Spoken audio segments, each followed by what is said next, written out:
टीना एक बहुत अच्छी एक्ट्रेस थी, पर फिल्म इंडस्ट्री में नई होने की वजह से उसे कोई भी काम आसानी से नहीं मिल रहा था। क्या करूं, कुछ समझ में नहीं आ रहा। अगर मुझे ऐसे ही कोई काम नहीं मिलेगा तो मेरा एक्टिंग का करियर तो शुरू होने से पहले ही खत्म हो जाएगा। टीना अपने घर के सोफे पर बैठी बैठी सोच ही रही थी कि तभी कोई उसके घर की डोरबेल बजाता है। अरे, अब इतनी रात गए, कौन आए हैं? टीना दरवाजा खोलती है और देखती है कि बाहर रवि खड़ा था। रवि एक डायरेक्टर था और टीना का अच्छा दोस्त भी था। अरे अरे रवि, क्या हुआ? सब ठीक तो है? इतनी रात में तुम्हें यहाँ क्यों आना पड़ा? पहले अंदर आने को तो कहो टीना, फिर तुम्हें आराम से सब बताता हूँ। अच्छा हाँ, आओ अंदर आओ। टीना और रवि सोफे पर बैठ जाते हैं और बात करने लगते हैं। टीना, मेरे पास तुम्हारे लिए एक खास खुशखबरी है। क्या? और वो क्या रवि? हाँ टीना, तुम्हें याद है ना कि मैंने ही तुम्हें तुम्हारी पहली फिल्म में काम दिलवाया था। तब से तुम्हारे लिए दूसरी फिल्म ढूंढने की कोशिश कर रहा हूँ, क्योंकि मैं नहीं चाहता कि हम इतनी अच्छी हीरोइन को खो दें। टीना खुशी के मारे फूली नहीं समाती। क्या? क्या सच में रवि, तुम मेरे लिए कोई फिल्म का ऑफर लेकर आए हो? तुम्हें पता है मैं यही सोच रही थी कि अगर मुझे जल्दी कोई फिल्म का काम नहीं मिला तो मुझे सच में कोई दूसरा काम ढूंढना पड़ेगा। पर अब ऐसा कुछ भी नहीं होने वाला टीना। पर बस एक ही परेशानी की बात है। परेशानी की बात? वो क्या? देखो टीना, तुमने न्यूज में उस भूतिया फिल्म के बारे में तो जरूर सुना ही होगा ना, भूत का बदला। क्या? हाँ हाँ, इस फिल्म की खबरें तो हर तरफ छाई हुई हैं। इसमें मशहूर एक्ट्रेस श्रेया काम कर रही थी, पर पिछले महीने जिस घर में इस फिल्म की शूटिंग हो रही थी, माना जाता है कि वो घर सच में भूतिया था और वहां पर फिल्म शूट करते करते उसकी मौत हो गई ना। हाँ टीना, पर श्रेया की मौत एक हादसा थी। वो घर भूतिया नहीं है, वो सिर्फ एक पुराना टूटा फूटा घर था। पर श्रेया की मौत के बाद कोई भी एक्ट्रेस इस फिल्म को लेना नहीं चाहती। इसीलिए मैं चाहता हूँ कि तुम इस फिल्म में काम करो। क्या? ये वो फिल्म है? मैं समझ रही हूँ कि बाकी एक्ट्रेसेस इसमें काम करने से मना क्यों कर रही हैं रवि, पर तुम चिंता मत करो, मैं इसमें जरूर काम करूंगी। हाँ टीना, और तुम खुद ही सोचो, ये फिल्म अभी से हर तरफ चर्चे में है। अगर तुमने हिम्मत करके इसमें काम कर लिया तो सोचो, फिल्म शूट होने के बाद तुम कितनी मशहूर हो जाओगी। हाँ ठीक है फिर रवि, मैं तैयार हूँ। रवि टीना के घर से चला जाता है और टीना ये सब सुनकर बहुत खुश होती है। ओहो, आखिरकार मुझे एक काम मिल ही गया। मैं कितना परेशान थी, भले ये थोड़ा मुश्किल है पर उससे क्या। चलो जल्दी से सो जाती हूँ, कल से बहुत काम पर जो लगना है। अगले दिन टीना शूटिंग शुरू होने से कुछ देर पहले ही वो घर देखने जाती है जहां पर भूतिया फिल्म की शूटिंग होने वाली थी। अभी तक वहां पर कोई भी और नहीं पहुंचा था। टीना घर के बाहर खड़ी होकर सोच रही थी, ओह, तो यही है वो घर। सच में ये लगता तो काफी डरावना है, पर लगता है अभी कोई और आया नहीं है। मैं ही थोड़ा जल्दी आ गई हूँ, अब क्या करूं? तभी टीना की नजर घर के दरवाजे पर पड़ती है और वो दरवाजा खुला हुआ था। अरे, दरवाजा तो खुला हुआ है। चलो अच्छा है, जब तक बाकी के लोग आते हैं मैं एक काम करती हूँ, अंदर जाकर पूरा घर देखती हूँ। टीना दरवाजा पूरा खोलकर अंदर चली जाती है। अंदर हर तरफ बस टूटा फूटा सामान पड़ा हुआ था। टीना सब कुछ बड़े ध्यान से देख रही होती है कि तभी उसकी नजर सीढ़ियों के ऊपर पड़ती है और फिर उसके होश उड़ जाते हैं।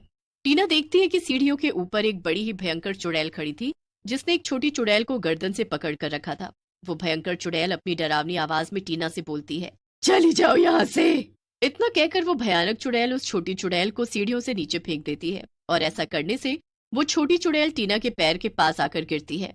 हे भगवान, ये क्या, दो दो चुड़ैलें! ये घर तो सचमुच भूतिया है। बचाओ, भागो! पर टीना वहां से भाग पाती उससे पहले ही जमीन पर गिरी हुई छोटी चुड़ैल टीना का पैर पकड़कर उसे रोक देती है। रुक जाओ, प्लीज मेरी मदद करो, मुझे बचाओ, मुझे बचाओ! पर डर के मारी टीना वहां से भागकर घर के बाहर चली जाती है। तब तक फिल्म की शूटिंग के लिए रवि और बाकी लोग भी वहां आ चुके थे। अरे क्या हुआ टीना, तुम इतनी डरी हुई क्यों लग रही हो? क्या बात है?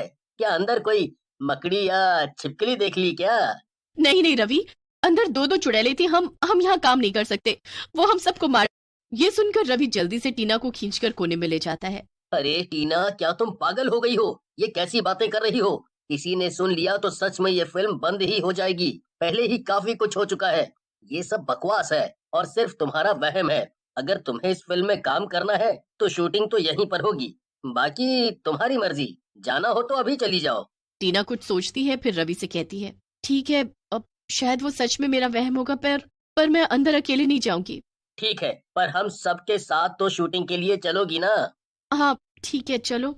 टीना डरते डरते अंदर चली जाती है, पर सबके होने की वजह से उसे कम डर लग रहा था और वो सब कुछ भूल जाती है। शूटिंग में पूरा दिन बीत जाता है और पता भी नहीं चलता कि कब रात हो गई। तभी रवि टीना के पास जाता है और कहता है, सुनो टीना, रात काफी हो गई है और ये घर शहर से भी दूर है। सबने फैसला किया है कि आज रात हम यहीं रुकेंगे। क्या? रवि, मैंने तुम्हें कहा था ना कि मुझे यहाँ सही नहीं लग रहा, मैं यहाँ रात नहीं गुजार सकती, समझे? तो अब जब कोई रास्ता ही नहीं बचा है तो ठीक है, हम ऐसा ही करेंगे। टीना पूजा के साथ उस कमरे में चली जाती है और वो कमरा सीढ़ियों के ठीक ऊपर ही था। टीना और पूजा साथ में उस कमरे में बेड पर बैठे हुए थे। वैसे पूजा, क्या तुम भूतों और आत्माओं पर विश्वास करती हो? तुम्हारा क्या मानना है, ये भूत और चुड़ैलें होती हैं या नहीं? हाँ बिल्कुल, मुझे तो इन सब पर पूरा यकीन है। मेरी दादी अक्सर मुझे कहानियां सुनाया करती थी भूतों और चुड़ैलों की। वो मेरे गांव में ना एक चुड़ैल थी, पर फिर गांव वालों ने उसे मार दिया था। मार दिया? भला वो कैसे? अक्सर ये जो चुड़ैलें और भूत होते हैं ना, दादी बताती थी कि इनकी ताकत किसी एक खास चीज में होती है। हमारे गांव में जो चुड़ैल थी उसकी सारी ताकत उसके पेड़ में थी, तो सबने वो पेड़ ही जला दिया। ओह अच्छा, वैसे मैंने भी ऐसी कई कहानियां सुनी हैं। हाँ, पर ये सब सिर्फ बातें हैं, मैंने कभी उस चुड़ैल को देखा नहीं अपनी आंखों से। अच्छा, पर मैंने तो देखा है। क्या? क्या मतलब है? कुछ नहीं, फिर कभी बताऊंगी, चलो अभी सो जाते हैं। टीना और पूजा सो जाती है, पर तभी आधी रात को टीना की एक आवाज की वजह से नींद खुलती है। वो देखती है कि उसके कमरे में वही छोटी चुड़ैल खड़ी थी। हे भगवान, तुम फिर यहाँ आ गई। तुम मुझे मारना चाहती हो ना? आखिर मैंने तुम्हारा क्या बिगाड़ा है? क्यों मारना चाहती हो मुझे? टीना चुड़ैल से डर रही थी, पर वो छोटी चुड़ैल टीना से कहती है, श्श, धीरे बोलो, कहीं उसने सुन लिया तो वो अभी के अभी यहाँ आकर तुम्हें मार देगी। वो कौन? वो बड़ी चुड़ैल? वो भयंकर चुड़ैल जिसने तुम्हें सीढ़ियों से नीचे फेंका था? हाँ वही, और मैं कोई और नहीं, श्रेया हूँ, जो कि इस फिल्म में पहले काम कर रही थी। जब मैं यहाँ शूटिंग के लिए आई, मुझे वो चुड़ैल दिखी। मैंने सबको बताने की कोशिश की कि हमें यहाँ कोई काम नहीं करना चाहिए, यहाँ चुड़ैल है, पर किसी ने मेरी बात नहीं सुनी, जैसे ये लोग मेरी बात नहीं सुन रहे। हाँ, और फिर एक रात उस चुड़ैल ने मुझे मार दिया, और इतना ही नहीं, मेरी आत्मा को भी उस भयंकर चुड़ैल ने इस घर में कैद कर दिया।